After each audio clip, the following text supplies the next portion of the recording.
Travel has played a huge part in making my life what it is, and me who I am. More open-minded, adventurous, flexible, confident, frugal, bacteria-resistant. But I didn't get those rewards lazing on a sun lounger or standing in line with crowds. I wasn't a tourist, I traveled. I wasn't a tourist, I traveled. Sounds like pretentious, cliche, Pinterest board preachiness. This photo puts it better. It encapsulates the best lessons of travel I've learned over decades of experience in dozens of countries. Look at it, it's the opposite of the stereotypical, beautiful, inspiring, wanderlust-inducing travel photo. No famous landmark, no awe-inspiring scenery, no poses, no way the blonde abroad would ever post it on her social media. It's unremarkable. Me and a few guys sitting on a boat. But that's the point. Contrary to what we're wired to want, travel is not about what you do or see. And it's definitely not about impressing other people. As I hope to convince you, it's about creating stories. Like the one behind this photo. That story takes place in Lamu, a historic trading town on the Kenyan coast. Kim and I were in Kenya to visit our Portuguese friend, Frenchie. He'd moved to Nairobi a couple years prior. We added Lamu to our itinerary because I'd read somewhere deep in the depths of the Lonely Planet Guide to Kenya that something called the Lamu Cultural Festival happened to coincide with our dates. The festival's music, boat races, and donkey races added an air of excitement and atmosphere to the trip, but it didn't have much to do with the best, most memorable, and most impactful part of the trip, which is captured in this photo. Before getting into it, 3 quick travel tips from within what I just said. First, read travel books cover to cover. That's where I routinely find hidden little tidbits of info, events, and places that end up being bigger highlights than the way more famous attractions.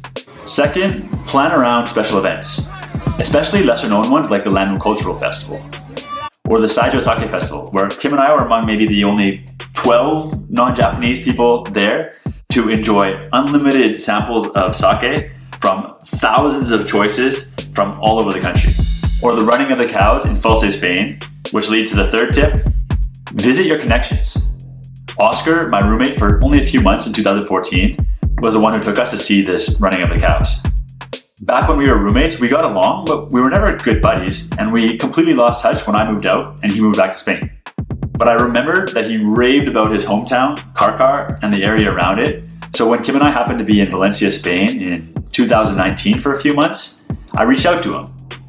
He invited us to visit for a few days, he showed us around, and we had an unforgettable time. The same for my friend Frenchie in Kenya.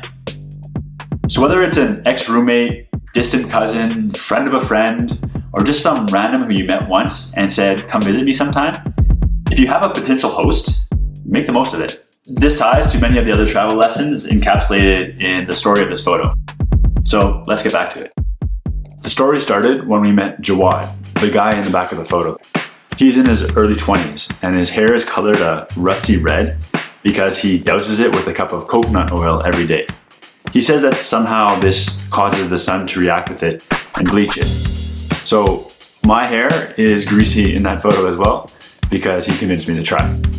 Jawad was a boat taxi driver. He'd sit around at a pier alongside a dozen or so fellow, all older, more grizzled captains, waiting for people to come by so he could shuttle them up and down Lamu Island or to some nearby area. Jawad loved his job, so much so that he pretty much lived in his boat, which is where Kim and I met him. We hired him to give us a ride to a nearby resort to watch the sunset. I'm not a naturally outgoing guy, but I've learned to override that with curiosity while traveling.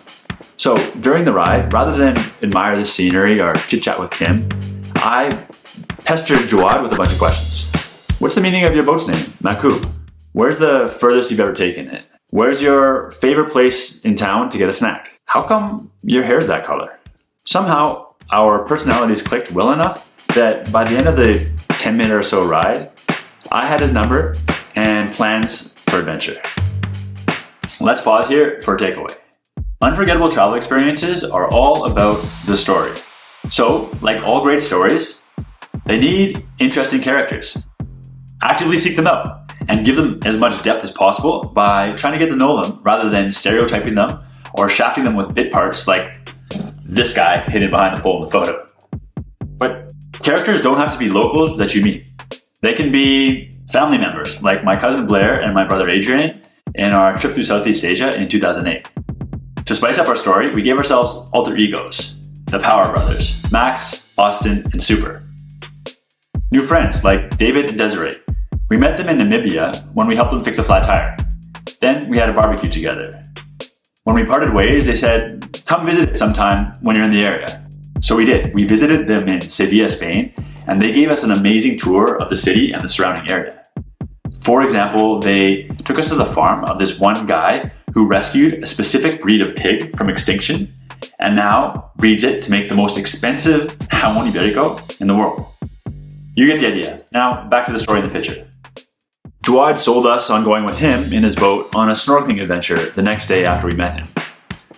This was a popular tourist activity in Lamu, and we actually weren't that interested in it. But he offered us a 50% discount, and he seemed like the kind of character that would make for a good story. So we took him up on his offer. Then when we met Jawad at the docks the next morning, we saw there were two other guys in the boat. The guy hidden behind the pole in the photo is Jawad's friend Haitham. It's kind of fitting that he's hidden like that because he got super stoned that day and said maybe 30 words total. And the other guy is Aham. Aham is the yin to Jawad's yang. They were also friends and almost like characters from some Kenyan version of the OC. Jawad's the fun-loving high school dropout from a hardscrabble environment, and Aham is the sophisticated, privileged private school kid. His dad owned a hotel in town. He is a certified yoga instructor who led courses there. And he's 25 and was very proud to have a 35-year-old Russian-American girlfriend. Jawad invited Aham and Haitham to tag along because they had the day off, he had space in his boat, and I guess he figured that we'd all get along. Which we did. It felt less like traveling and more like hanging out with new friends. The main attraction, the snorkeling, turned out to be mediocre. But the Kenyan guys, they loved it, and their enthusiasm wore off on us. The picture is of us after snorkeling. We're eating a lunch that the chefs at Aham's dad's hotel had prepared for us. They had marinated some fish, which we grilled right there on Jawad's boat, where he accidentally burnt a small hole in the bottom of it. And it came accompanied with chapati and a mango avocado salad. Sounds simple, but it was an unforgettably fantastic meal. Then afterward, we hung out some more, had handstand competitions, and a swing race, which led to the next chapter of the story. But first, another time out for more travel takeaways. Food. Food is a huge part of the travel experience, and you're probably not going to find the best through Google reviews or even Michelin guides. What matters the most is a story around the food you eat.